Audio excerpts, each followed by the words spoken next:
believe in the ripple effect.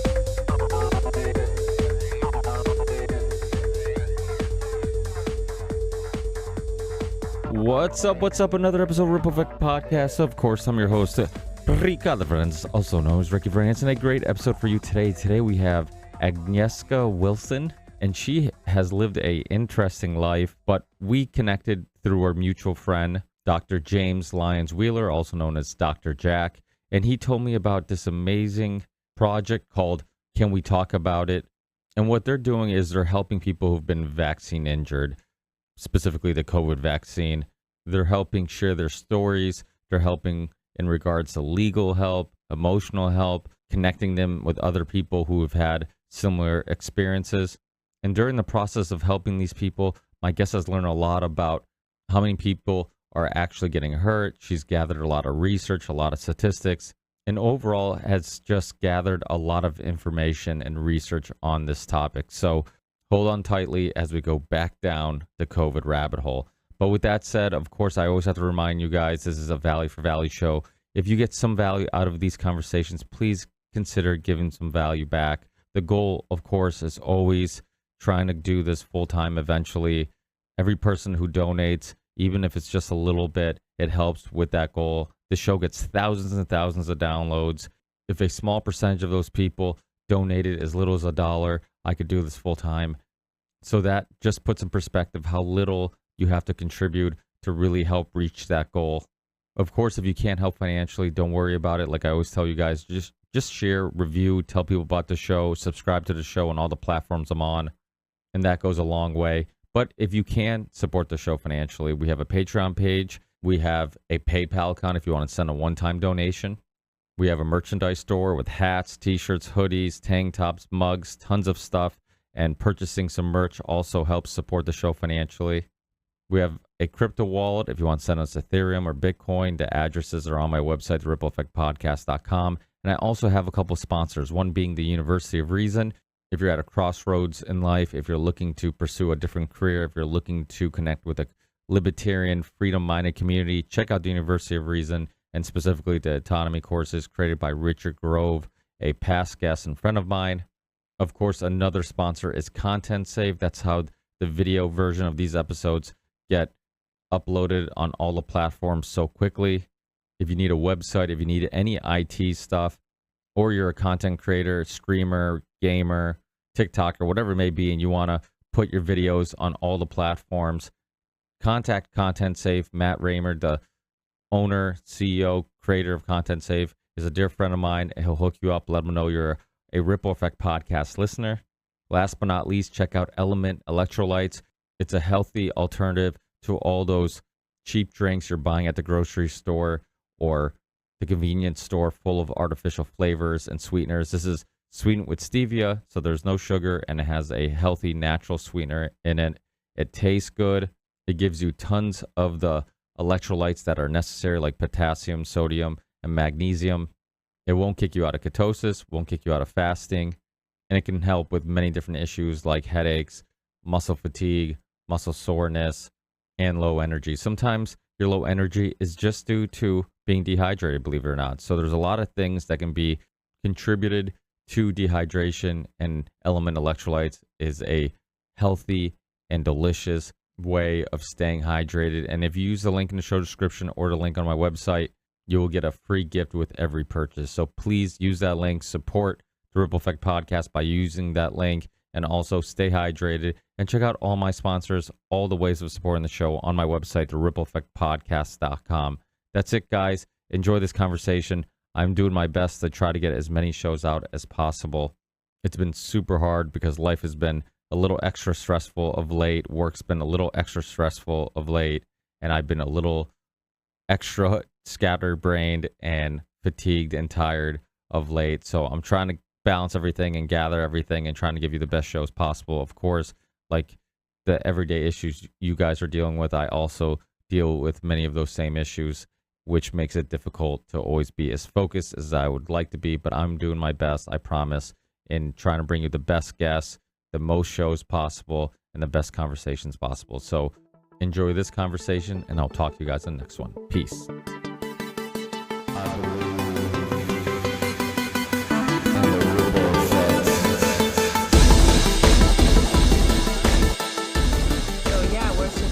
That's like a good question. No, but so my career actually started in New York at the United Nations, where I worked for UNDP, United Nations Development Program, and I worked on something called DDR, which was disarmament and demobilization and reintegration of ex-combatants in post-conflict countries.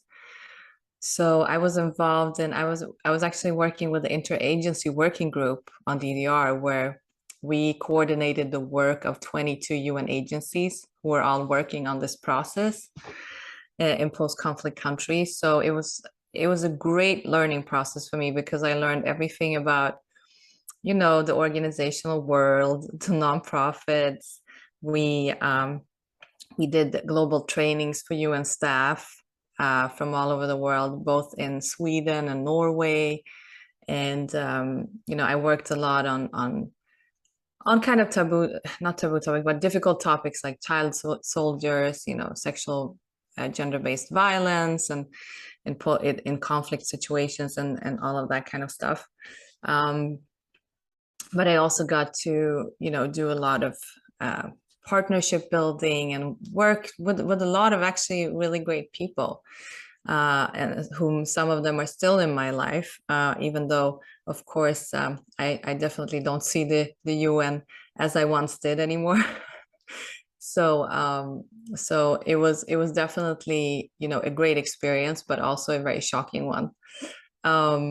And then going from there, I actually started working for smaller organizations, and I also realized that many of them had really passionate people working with their heart, and really wanting to make a change, which was very difficult at the UN, because on that headquarters level, you don't really see the impact as much on the ground, as you do when you actually work with these smaller organizations who get incredible amounts of work done for very little money. So that was also a second kind of shock to me, that why are we not giving those organizations more money, because they actually get things done on the ground, which was kind of difficult with the UN, with such a big organization, because a lot of money goes into it and the organizational part, but not a lot like actually comes out to the programs at times. So that was kind of where I started off, and I lived in New York for 12 years. And then when I was pregnant with my son, someone just warned me about vaccines in general, and just said, like, you should do some research before you decide to vaccinate him. And I had already done so at the hospital, but I started my research, and that's when I kind of dove into the whole deep rabbit hole, and started reading hundreds of studies. And it took me probably a year, maybe a year and a half, to really understand and kind of go through this journey. And I didn't stop there, because since I am a humanitarian, and my work has always been to kind of help people and change the world. For me, this was just unacceptable, so I decided to do something. And I started the New York Medical Freedom Coalition, where we brought together the leaderships from all the bigger organizations working in the field. Jack was part of it, and CHD, and ICANN, and many, many other organizations, and doctors and scientists. So we started working together, and and then basically the pandemic came. I came to Sweden for the summer and decided to stay because New York was absolutely horrible and very scary to me. And since, I, as a small child, moved to Sweden from communist Poland, I also know my fair share of, the system and how it worked. And I had a lot of trauma that I didn't realize I had, even though I was a small child, from that time. So when this stuff started happening in New York, I actually started re-experiencing a lot of, triggers and trauma. And I just I was a little bit panicked about being there. So fast forward, I came to Sweden because I had worked with all these doctors and organizations. News Voice in Sweden asked me if I wanted to do an interview series for them. So I started doing that. And then recently, and this is probably the thing we're going to talk about today, is we launched a global campaign that it aims to break the silence about COVID-19 vaccine injury and death. And this is also based a lot on all these doctors and scientists and people I have had the pleasure to speak with, for the last year and a half.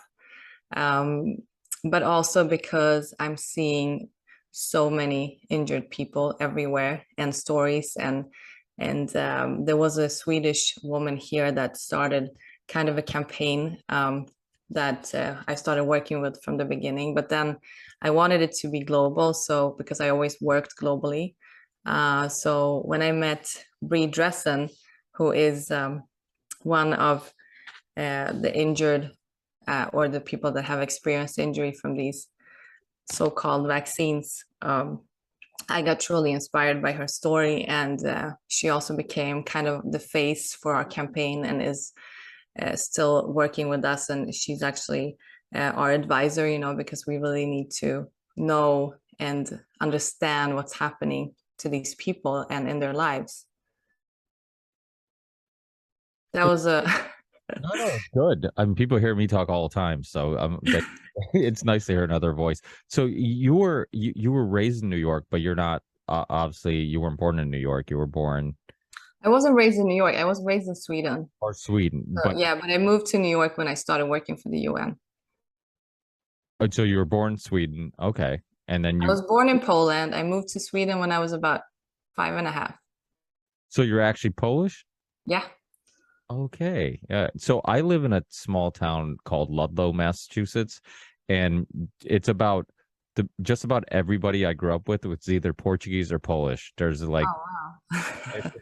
it's a huge Polish and Portuguese community, and one thing that I would hear a lot from my Polish friends and more from their parents and the older Polish community is and it's funny because actually one of my Polish friends, Marston, just text messaged me just before we went on air saying that he was listening to my most recent podcast. So shout out to Marston and my Polish friends. And but they a lot of the Polish people, they seem, because they came from a country that's had the conflicts that they've had the corruption that they've had, they seem like their spider sense went off earlier than most in regards to what was going on in the US and just the overreach of government, and they seem to be much more concerned. And obviously you had some of the same experiences in regards to like knowing the history. Sometimes I'm curious, and I'll get your thoughts on this. Do you think because the US, the history is so small compared to these European countries that have many stories and many historical events of corruption and empires rising and falling, that were people in the US, because I'm a foreigner myself. I was born in Portugal. I came to America when I was 4, but I grew up in this Polish Portuguese community where I'm constantly around people that like myself were like first generation in the US.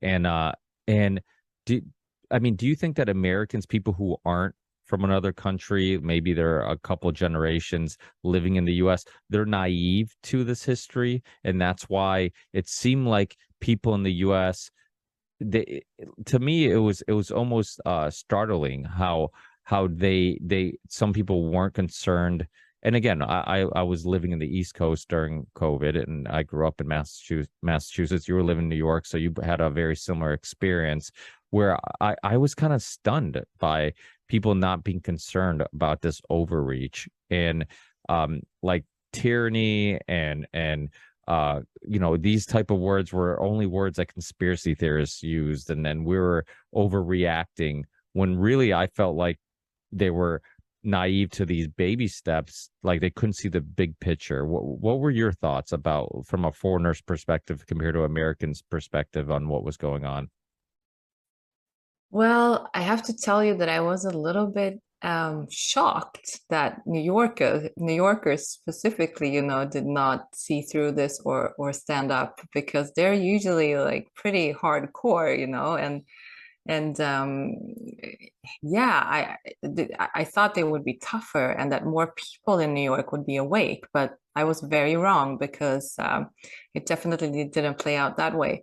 I I mean, I do think that in America, just because there's so many different levels of types of people, and America is like, to me, is super amazing in the sense that you can find anything there.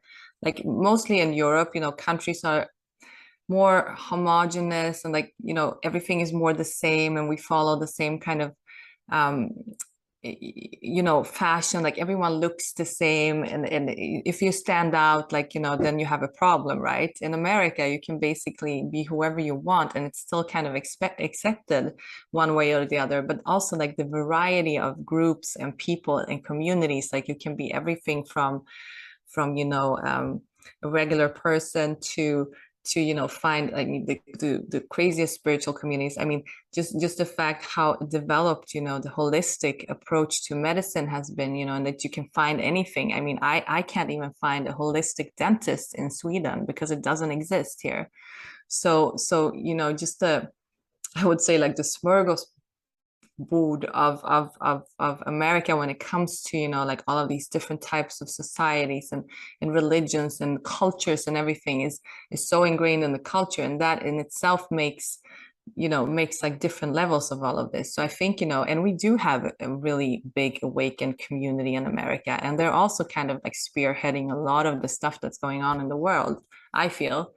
But then again, like, a huge part of the population is asleep. So you obviously have that. I think just comparing, like, I think every country in Europe is different, but yes, you're right, because the Polish people had to go through just both the Russian and the Germans, during World War II. And I hear these stories all the time, because my family, of course, was part of that and they grew up with that. Yeah, people don't trust the government. People were like fed up with this already after a few months. I was there visiting because I have family there, so I go there often. And after a while, people were just like not even wearing masks, and if they were like having them under here, and then when the police came, they just pulled them up past the police, and then like they pulled them down again. And so they're not like very obedient. But then you compare it to Sweden, where we are like madly uh, you know, trusting our government, and that they, are good people and they would never harm us. They would never do anything crazy. Um, so people here just line up and they just follow the media, and the group of awakened people is here, but it's maybe not to the extent of America, or maybe if you compare it to other countries. Plus, Sweden never locked down, so we never had that like desperacy, or people feeling that they were robbed of their freedom in the same way that maybe other people had in the world.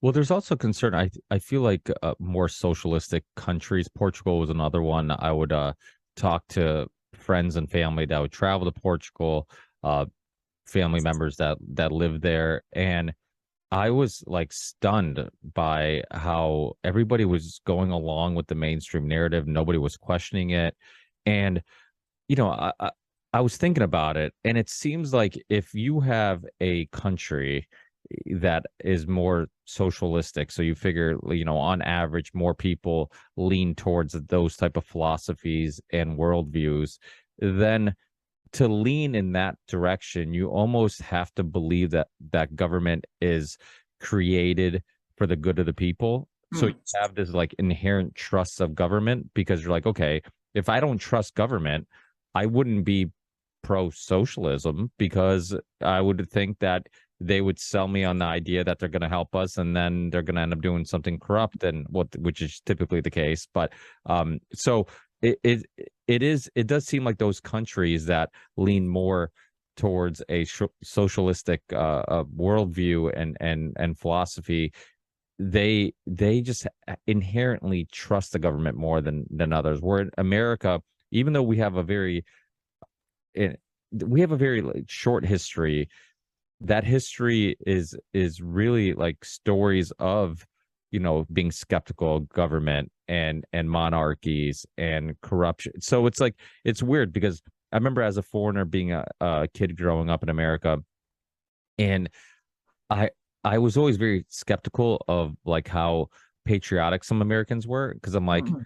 you guys are using this nationalism as sometimes a weapon to justify getting involved in other countries, like, oh, these countries should be more like America and this that type of idea.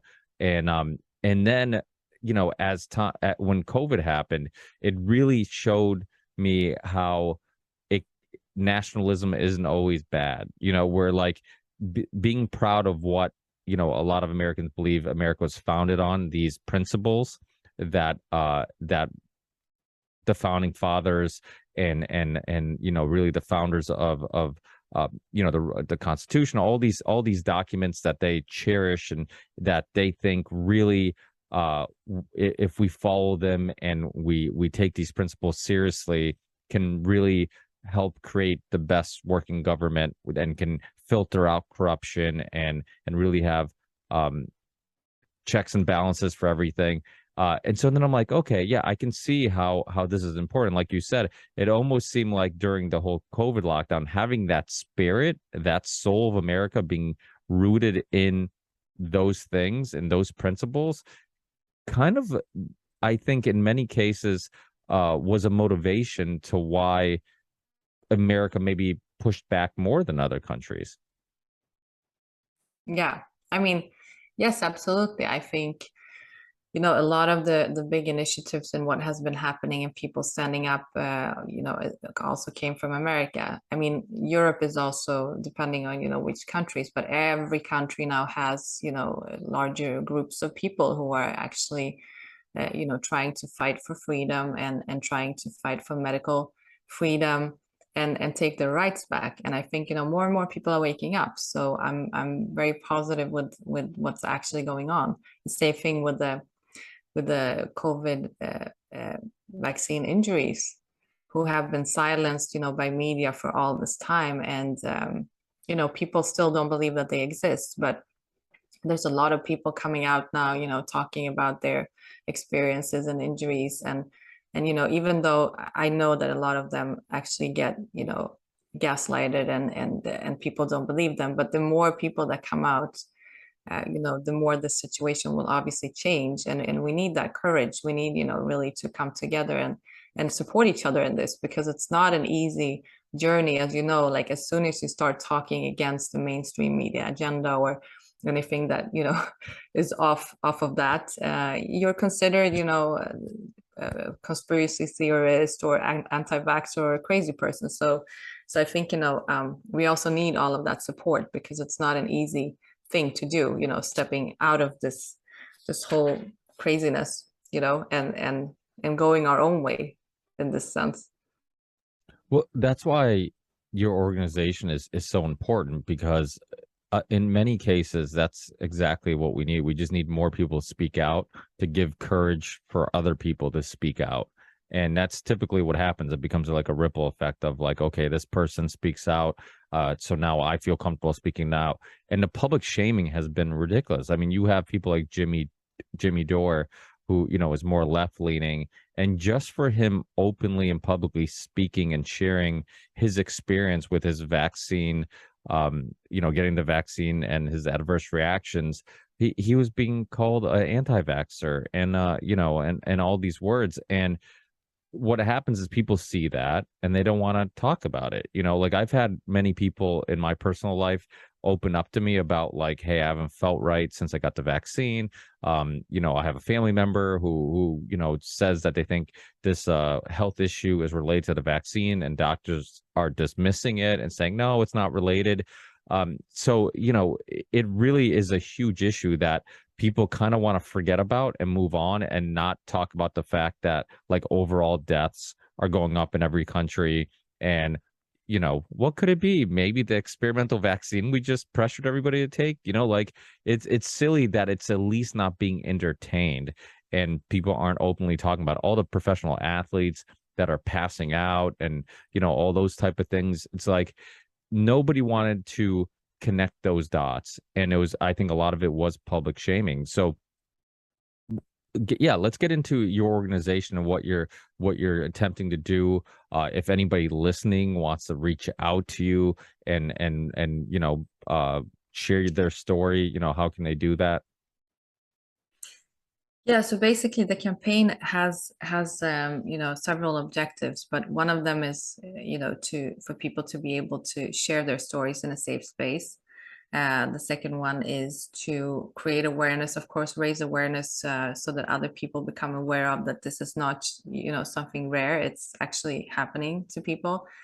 And then, you know, it's also to raise funds because we are collaborating with over 25 partner organizations as of today, including doctors and experts and scientists. And we kind of, the whole idea is to come together and you know, kind of fill the gaps and also find solutions for the vaccine injured. So the campaign will support everything that has to do with or projects and initiatives that already exist that are either trying to help the injured with by doing research to kind of find answers or health solutions so that they can get the right products, you know, to help them heal. And also legal processes, lawful processes that we will support that could actually give them compensation.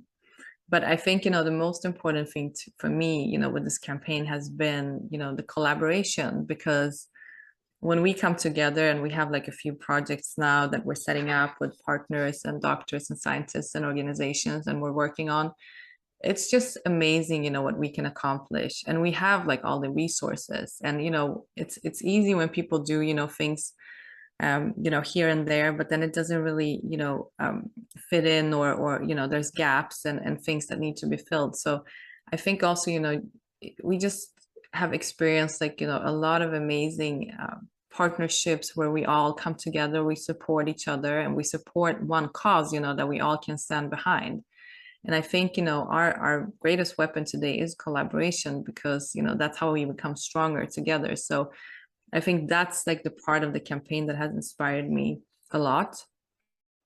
And I work very closely with many of these people, and you know, I'm inspired every day because of all the work they're doing. And some of these organizations are led by injured people, including Bree, who is like one of my biggest inspirations. And we, of course, like work together, but we have become friends as well. And you know, and I'm amazed by, you know, how these people are willing to go out of their way to help others, even though they're sick. They're getting out of bed every morning. Sometimes they can't.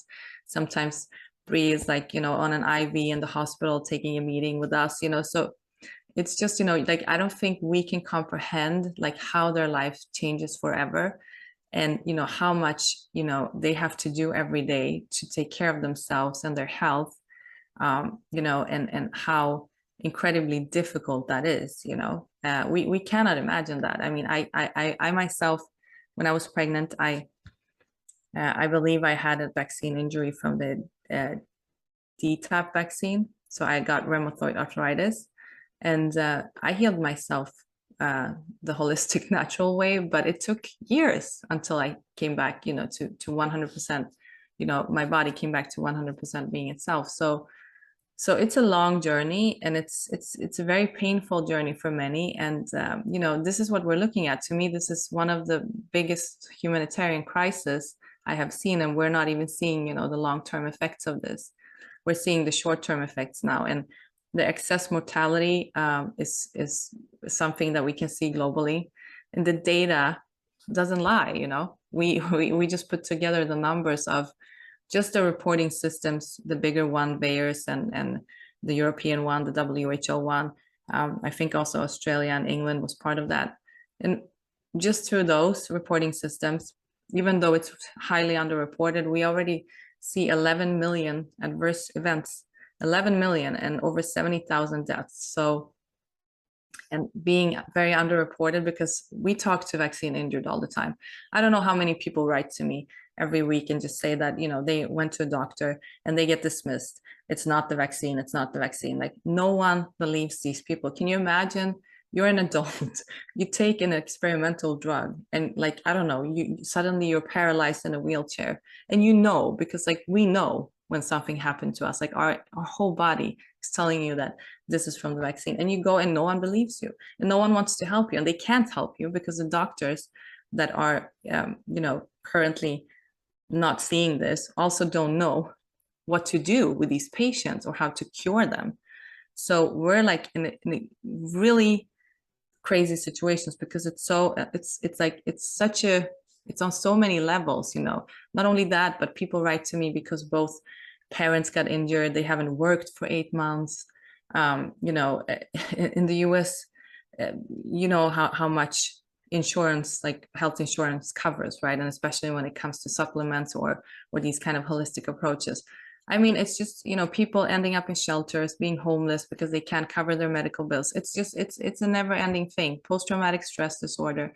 People are suicidal. I mean, this is just like a small fraction of, what these people go through. So to me, it's like, it's absolutely horrifying. Plus, if this is going to continue and a huge part of our population is going to be sick, it's going to be us have to like solve this because our governments are not doing that. They're not helping these people. So, we are in a very difficult situation with this whole thing. And that's why, it's very inspiring to work with so many people globally today that are actually, putting in everything, their whole lives and energy and efforts to help.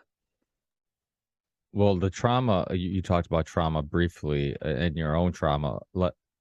I think that the long-term indications of trauma, that like we haven't even scratched the surface with kids being, told don't touch anything and raise your mask and all these things. Like you're just scaring the crap out of kids over and over again. And you'd have these parents that were petrified. And of course, the kids sense that they sense the anxiety, the uncertainty, and there's going to be long-term negative effects of that.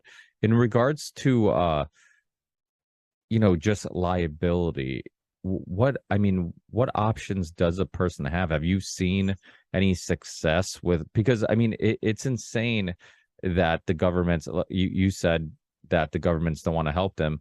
Well, probably in some cases, or at least in most cases, probably that's probably because they forced them to take the vaccine in many cases.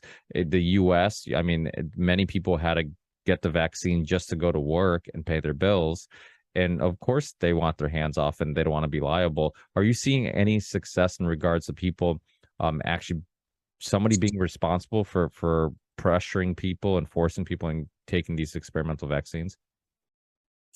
Well, so, I mean, it's obviously different in different countries, but what's, the same all over is that the pharmaceutical companies who made these experimental drugs are not liable for them. So they have like completely no liability. But I know that in some countries, including Sweden and even England, some people have received compensation.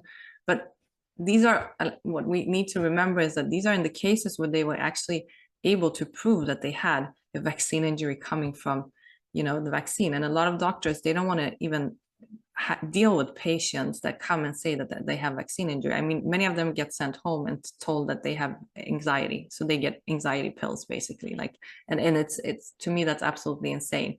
Like, how is that even possible when someone comes in and can hardly walk and like, or has tremors in their whole body, like, and also, since there are so many cases and that are reported, what else could cause this? When have we ever seen, so many spikes and like in these kind of, neurological issues or things, that are coming up? So again, like if we look at the data, anyone would start questioning what the hell is happening, yeah. And if it's not the vaccines, then what is it? Because apparently a lot of people are going through this right now, whether it's this anxiety or whatever they call it, but no one is looking into that.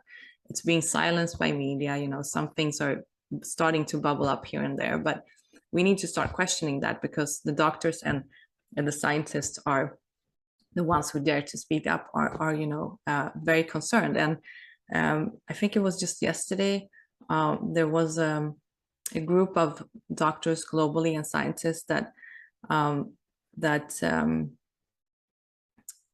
launched. I don't know if you say launched, but they started this initiative, and it's called the Medical Crisis Declaration. So actually, I think it's medicalcrisisdeclaration.org, where people and doctors from globally can come and sign, and they basically came together to stand behind the fact that there's excess mortality globally, that there are people that are very young that are dying and that don't need to die. It's very weird, and that there needs to be something done about this. And until we know that it's from the shots, we should probably not administer them to people. So I think it's a very important step, because it's doctors coming together globally and just saying, that this needs to stop right now. And anyone can sign it. You can sign it as a doctor, a scientist, or anyone. And I think, it's important also for all of us to show that this is, not okay, and that we need to do something about it. We need to ask our governments to do something about this. Yeah, that's kind of one of my biggest issues with all this, is that because people seem to have the majority of their freedoms back and ability to live their lives the way they were living previously, it's like everybody wants to put it behind us. And I keep saying how I almost feel like the whole world went through this trauma together. And now, like, the way people deal with most trauma is you try to forget about it. You try to put it in your, it's still lingering in your subconscious, but as long as it's in your subconscious and you're not, consciously thinking about it, it's almost like it's gone or suppressed to some extent. And, but if we do that, and I get it, obviously 2020, 2021, up till recently, for many people, it was traumatizing. I mean, everything you enjoyed in life was taken from you. Your freedoms, your ability to be with your loved ones, your ability to live life to your fullest was taken from you. And I'm sure a lot of people are like, you know what, I'm ready to forget about all that and go back to going out to eat with my friends and family, gathering on holidays, all those type of things. But if we do that, then the people responsible for that trauma never end up, we never get any justice. So I think that's a huge issue. That's why sometimes I would tell my listeners, I'm like, I'm sure everybody has COVID fatigue, and not from COVID itself, but just from talking about it. And it's just one of those things where you have a couple years of constantly talking about the same thing. People can't wait to move on to a new topic and whatnot. But we have to keep hitting this hard, because people are responsible. There's, like you said, there's plenty of people that don't get to move on. There's people who have a family member who passed away during 2020, and it was or early 2021, and it was I'm convinced that it was because of the neglect of the hospital of getting to him quick enough, because he had to get tested, and he was afraid of going to the hospital, because they were telling you don't go to the hospital unless it was like life or death. So he was having some health issues, and kind of was like, okay, I'm just going to wait it out, because I'm going to wait till this COVID thing kind of simmers down a little bit. Well, obviously that never happened, and they couldn't even have a proper funeral, and wake, and have really have that closure that people get from those type of events. So there's stories and stories of that. There's that story, I'm sure you've seen the video of I think her name was Molly, the girl who was a part of one of the vaccine trials and was injured, and then they took her off the trial information or the study itself. Like, they just removed her, like she didn't exist, and she's like paralyzed, and her mother was very pro-vaccine. That's the thing, like, a lot of these people that are injured they're not anti-vaxxers. They obviously got the vaccine, so they believed in the system, Exactly. believed in in modern medicine. And so to call them anti-vaxxers makes no sense.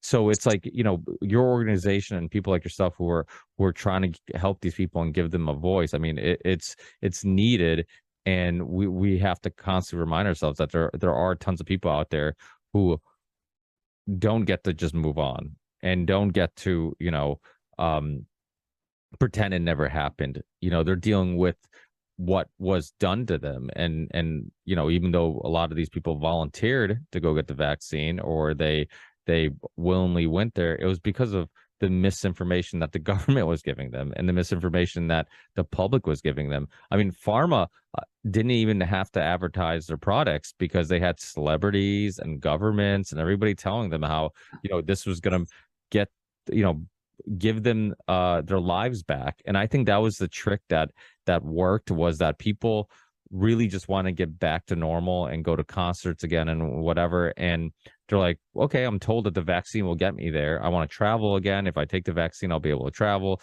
And I would constantly tell people, I'm like, listen, what good is it if you can travel after getting the vaccine if you get injured by the vaccine and you don't have your health? I'm like, I'd rather be healthy at home than, sick traveling, So, yeah, it's hearing these stories absolutely motivate myself to constantly keep talking about this.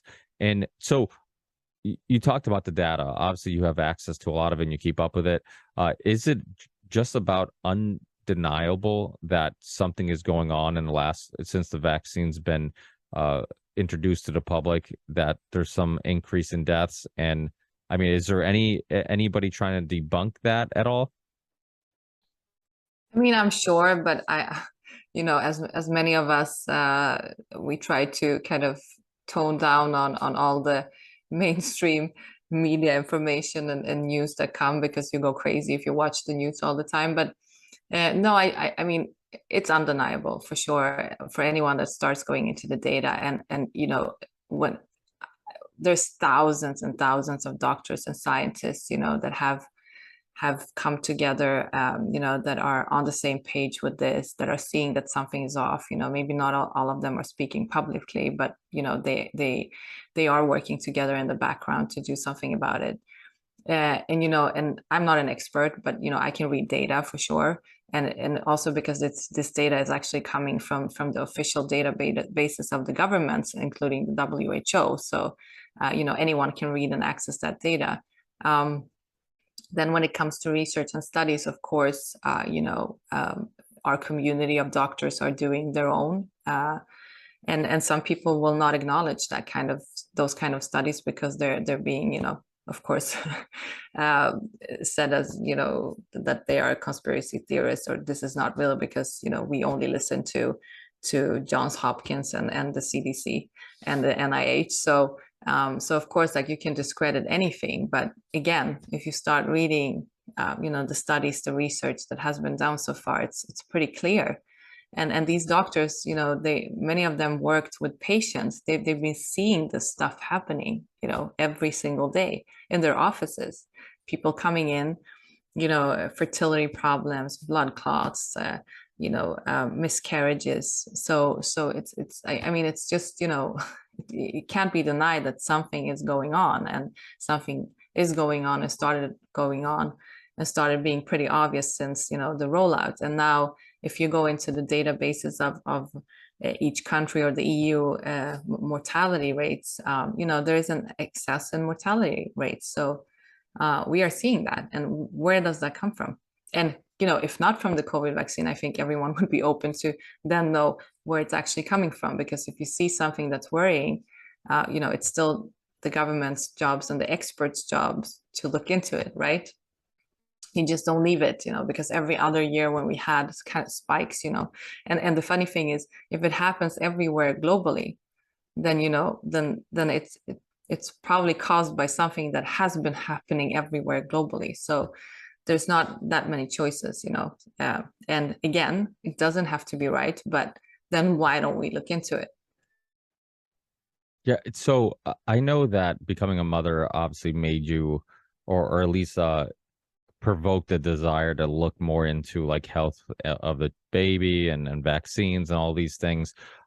You also are, you seem to be a very healthy person in regards to like being interested in yoga and healthy eating and diet and nutrition and a homeopathic type of a worldview. Is that what helped you in regards to kind of not falling for the fear mongering of the virus and made you skeptical of you believing that like maybe the human body can heal itself and it's a powerful and beautiful thing if you give it the fuel that it needs? Because it seems like a lot of people who were health into health and exercise and yoga and athletes, they're very skeptical about how dangerous this virus was. And the average person who's still wearing a mask seems to be some of the most unhealthy people I've ever seen. Like it seems like in Massachusetts, the only people still wearing masks are the most unhealthy people ever. And I'm like, oh, I get it. Like you just don't know anything about health. So if an expert tells you you should wear a mask, you assume you should wear a mask. Where the person who has studied health and nutrition and taken their health in their own hands would rather do their own research instead of kind of trusting the experts, because there are, even in health and nutrition, there's so many conflicting opinions. So to have one expert tell you that this is the way it is and this is truth with a capital T for everybody and all conflicting opinions are wrong seem very unscientific.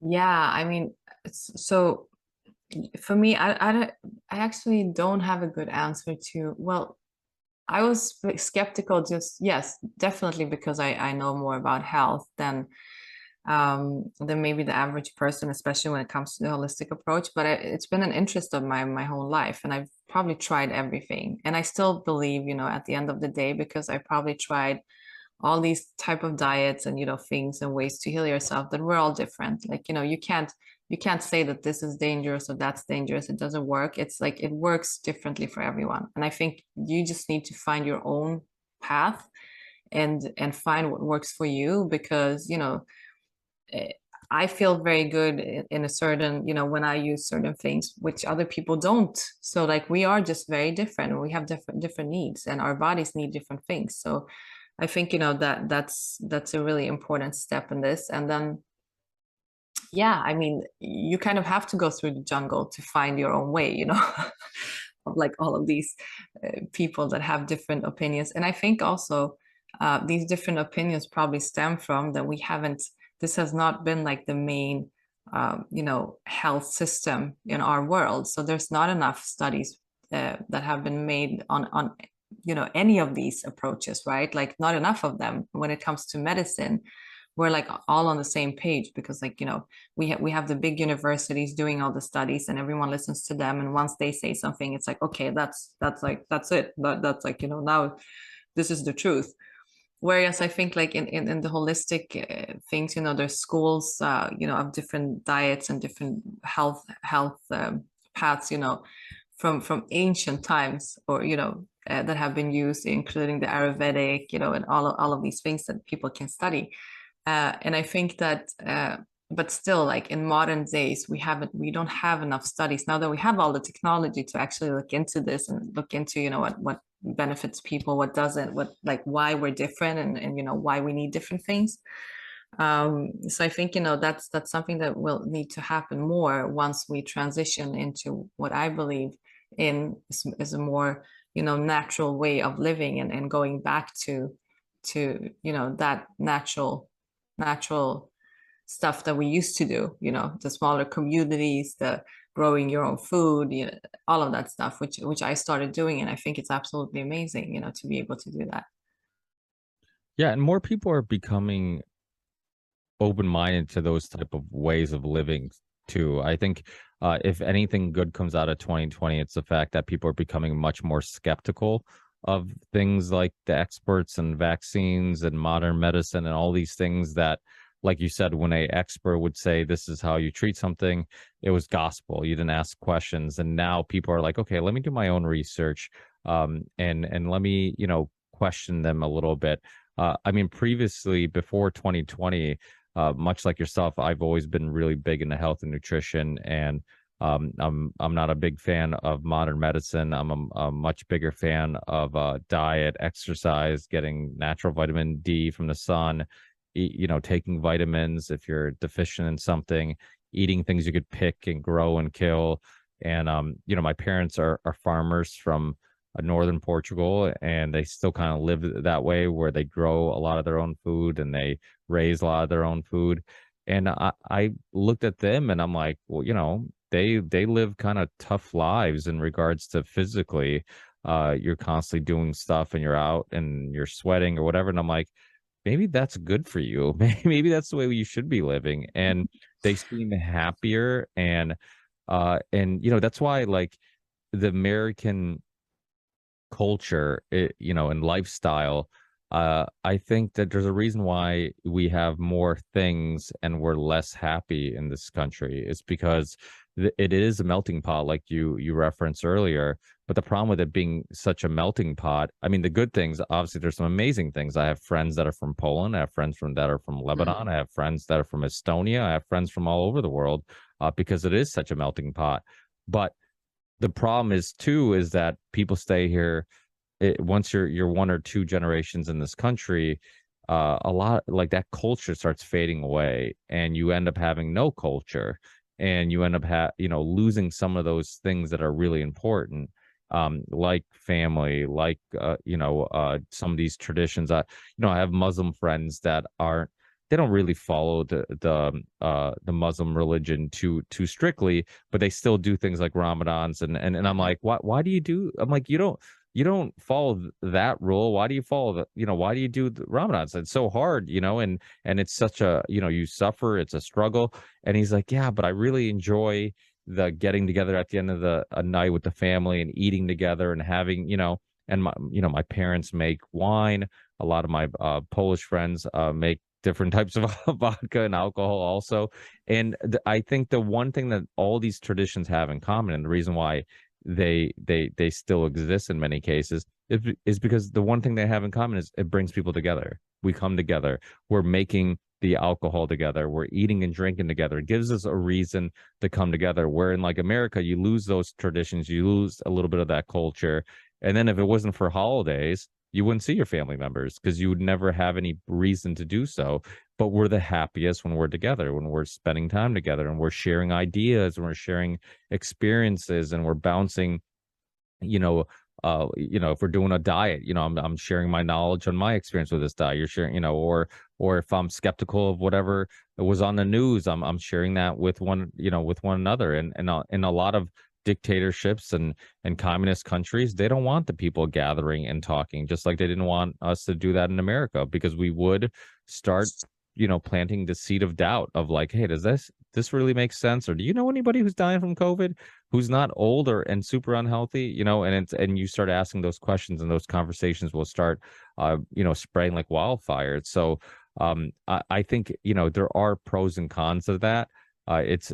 America is a beautiful country for many things, but I think it's really important for people to also hold on to those lifestyles. And I think we're learning that we keep trying to reinvent the wheel. Like, hey, we're progressing, quote unquote, but a lot of our problems have come from us living less like our ancestors. Yeah, I totally agree, but I think we might be on our way back there. You think so, really?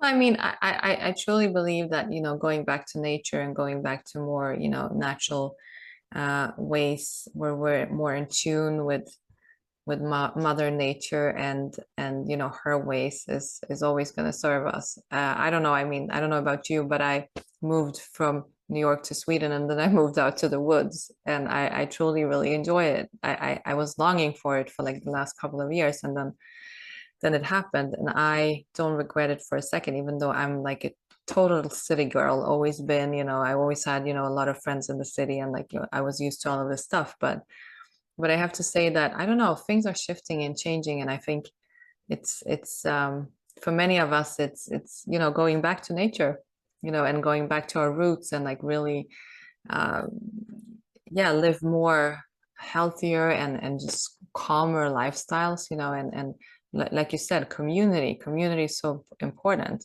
I think many of us lost a lot of friends and family during this process because we think differently, but at the same time we gained, a lot of new incredible friends and people around us that I will never regret, and I think most people are saying that. So, you know, um, I don't know, but I tend to see all of this positively. Of course, there are people suffering.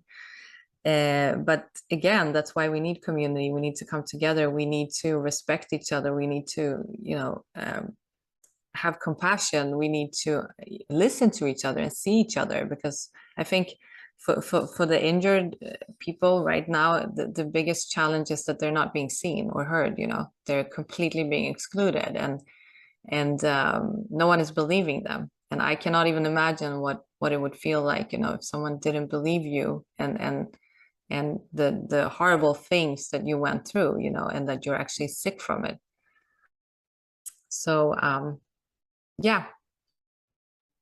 Well, remember the swine flu scandal and the vaccine that injured a bunch of people in I think 60 Minutes, and I'm doing a special on it. I'm hoping eventually it'll become so unavoidable and so obvious that there's some harm done by these vaccines that we'll even have mainstream shows documenting it and reporting on it. I hope that's the case.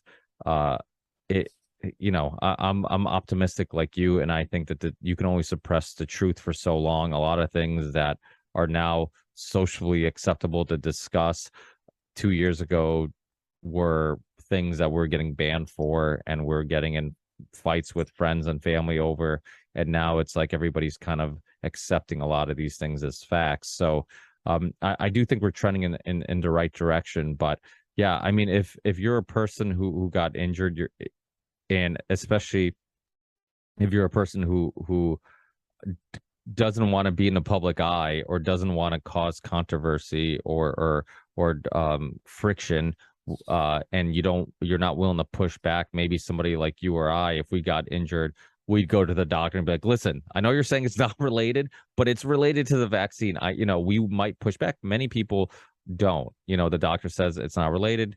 They don't know what to do. They just now are stuck with their issues. And in many cases, now they're taking new medicines to deal with those issues that are going to cause those new medicines are probably going to cause other issues. And and how that spiral goes of That's why it's so important. We do have like Breed Resistance Organization, React 19, for example. So they have these groups, community groups, where people can find each other, because when you have something and you experience it, and then suddenly you find like a community of thousands or hundreds of other people that have experienced exactly the same thing, then you start like believing, oh, I'm not crazy. These people, like they have the same experience. So then you start like realizing that something is off and something is not right. And I think that's really important also, because I think you need to talk to people that are like-minded or went through the same thing. We also like we just started like under the campaign something called community talks, where people can come together and just talk and ask questions, or because a lot of people just need to be heard. And I think that's super important. And I did forget to to tell you when you asked the question on how you can join the campaign. So maybe I can do that. So there's two ways. Like, one is to share your story through the website, and there is a section there where it says share your story, and you can go there and submit your picture and share the story. And the other one is to join the social media campaign. So when we launched the campaign, we actually trended on Twitter with our hashtag, but that was also due to the incredible support that we had from all the partners that joined us before the launch. So it was really incredible. And so you can join the social media campaign. We have webinars there. We're doing webinars where we bring together the experts and the injured to actually start a dialogue and start talking about the issues that they're experiencing, but also having advice from the doctors. So that's the next event, How to Improve Your Mental Health During Challenging Times, is coming up on the 22nd of September. So people can go and register for that one as well. We've had, unfortunately, there's been cases of suicide with people that are not, just coping with this whole thing, and it's incredibly sad. So that's where we decided to have this mental health support event, because it's really important that we talk about it, and try to really support each other there. And the website is www.canwetalkaboutit.org. So you can go and check out how you can join, and there's several ways you can do that. The whole idea is just really to spread the word so that people can see that this is not just a rare thing. It's actually happening to many, many, many people out there. So we're talking about millions, according to data, and maybe much more than that, or we know that it's much more than that. But at least these are actual numbers that people can go and check. And that's awesome, because there was a group, I remember during the COVID lockdowns, sometime after the rollout of the vaccine, there was a group on Facebook that was gathering just members really quickly. It was just basically a place similar, like you mentioned, where people could talk about their adverse reactions. And like, I don't know, it started real small and then it got to hundreds and then thousands, and Facebook just shut it down with no explanation and for no reason. So without a doubt, just giving people somewhere where they can connect with others who are going through similar things, share their story, hopefully get help. I saw that a link to Dr. Northrup on your page. She's actually been on the show, and I give her a lot of credit because she was one of those doctors really early and somebody who obviously is very popular and could be career suicide if you start openly talking about the vaccine agenda. But she did it, and I give her a lot of credit. People like her and many of the doctors that put their careers on the line to do what was right, and that's sharing their true thoughts on what was going on and not just repeating the narrative. And I think there's a lot more doctors out there who probably agree with us, but are just afraid of speaking out. And and that's a shame. That really is. Yeah, it is. And today I was interviewing a couple of doctors about the medical crisis declaration, and and they also said that many doctors have taken the vaccine themselves, so they're also scared of speaking out, and also because they just don't want to accept the fact that something could be wrong since they took it and they have it in their bodies. So there's so many levels to this, and so many aspects and things that it's really challenging times to get through to the public. And even now today I read, because of course we get comments on the vaccine injured or the stories on our social media channels, and some people are still saying that but I know people that died from COVID, I know people that died from long COVID, but I don't know one single person in my in my near community that died from the vaccine or was injured, of course. But again, as we know, like everyone who died from COVID or long-term COVID was definitely reported to all the data and statistics, because that was not censored in any way. But when it comes to these injuries, these people have not been. I mean, we all saw in the systems, and this was like just totally written out there, even in the Swedish CDC, that if you had a heart attack and then you tested positive for COVID, you were signed off as a COVID death. And this was publicly stated on their website. So this was not a secret or anything that they were trying to hide. It was right there. And many countries had the same issue. So again, like how accurate is the data? Like, we have to look at all of these things, because if a lot of people that have injuries, and severe ones, are still saying that their doctors will not believe them or sign it off as an actual injury, then then how much are we missing? Yeah, every symptom somebody has was because of COVID, but no symptoms that people have is because of the COVID vaccine. It's Exactly. when I remember having Dr. Scott Jensen on the show, and I think he went back and audited a bunch of deaths in his state, and they found car accidents, they found all types of things that were related to COVID, and so like you said, the numbers are all BS, and if you can't believe the numbers, then because that's one thing that people keep saying, it's like, well, COVID killed this many people, and I'm like, according to who? Like the number, we know that the cycles on the PCR test were, they were using very high cycles, so the chances of false positives were very high. We know that people who were dying with COVID and by COVID were being labeled as COVID deaths. So it's like, how do you, if you can't believe the numbers, then how do you, how can you use that as a way of arguing that COVID was serious, or all these things? It's just, it's surreal how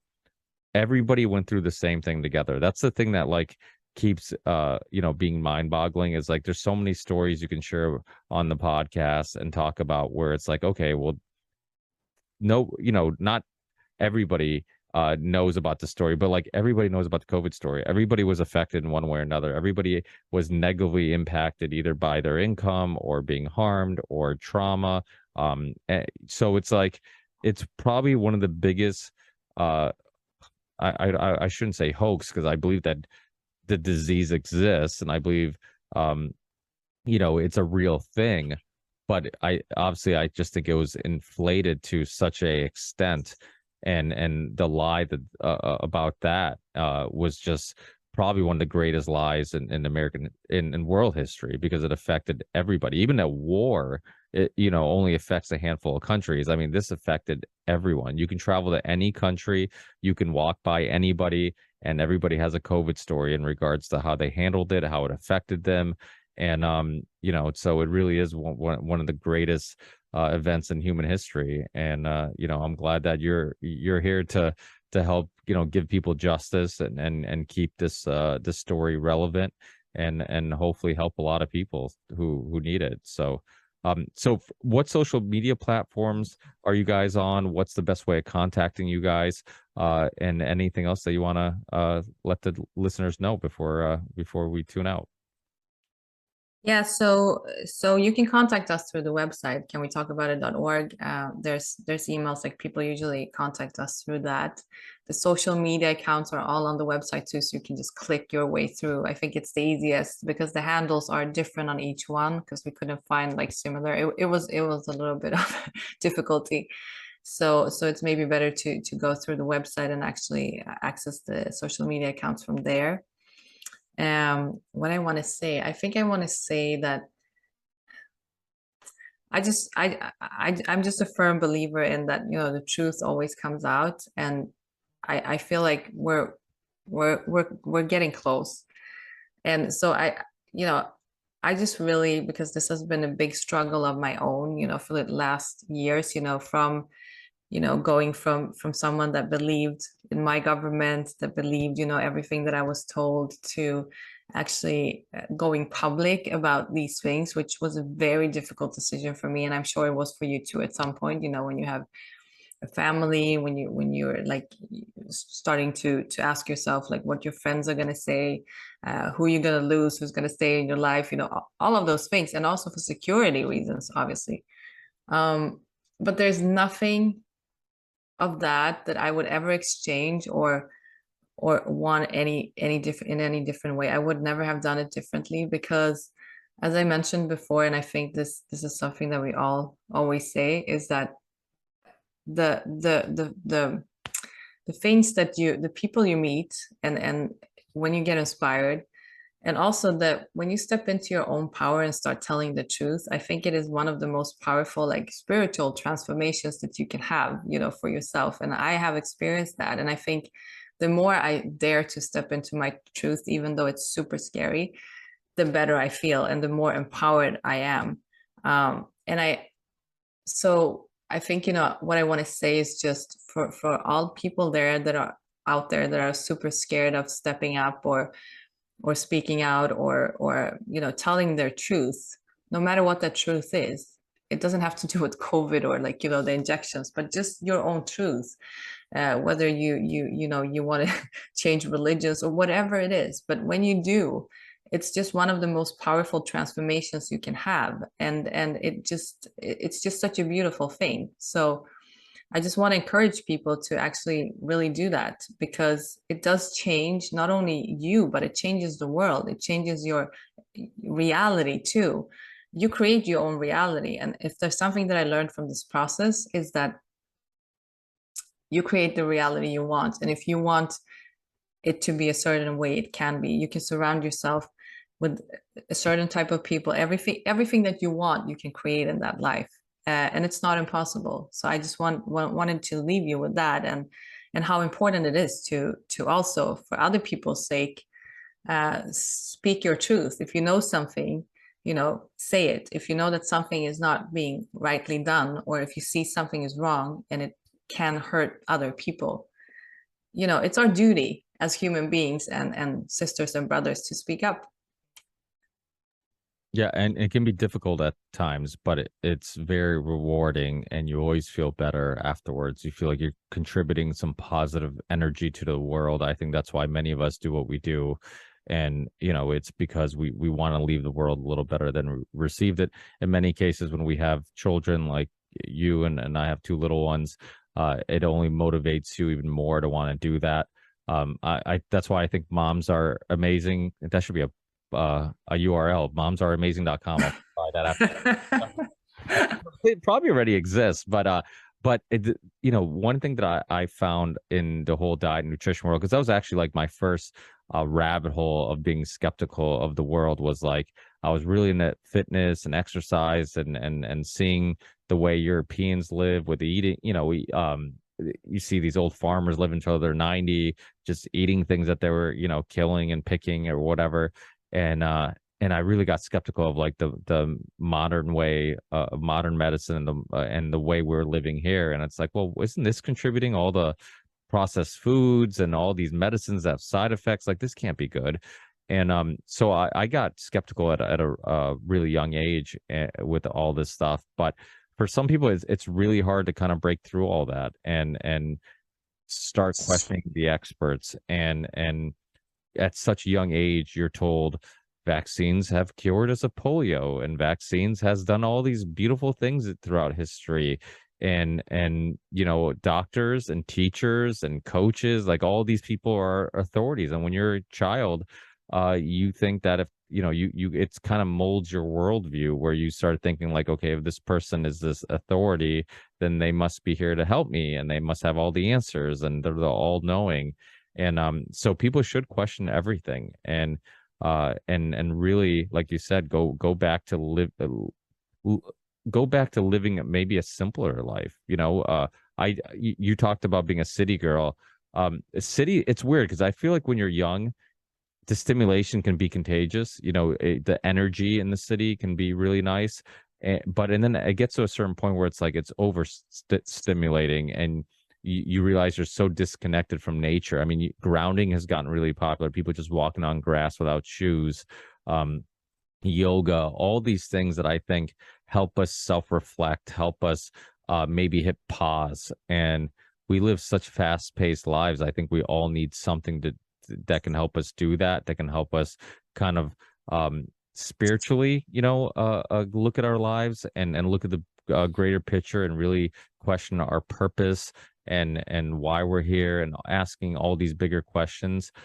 Because if not, we can get caught up in the just the 9 to 5 and going to work and buying these material things, and we never ask these bigger, more important questions. And then I think another good thing about the whole COVID lockdown is that I think a lot of people became spiritual almost. It seemed like a lot of people who weren't religious or spiritual people would tell me that they felt like we're in a spiritual battle. And I'm like, wow, like I kind of feel like that too. And I'm not a religious, I was raised Catholic, but I never really, I'm not a practicing religious person, and really almost almost considered myself atheist for a long time, and now I'm kind of reconsidering all that. So it's there are some positive things that came out of this hell of 2020.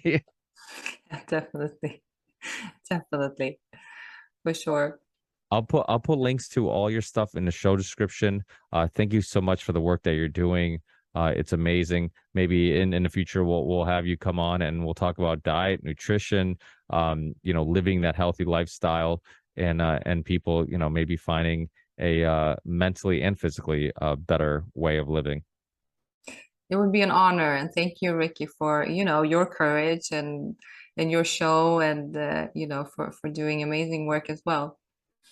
Thank you. I appreciate that. Have a great night. I'll send you links to the show once it's up and live, and I'm sure we'll be in touch soon. Yes, absolutely. Thank you. Thank you. Bye.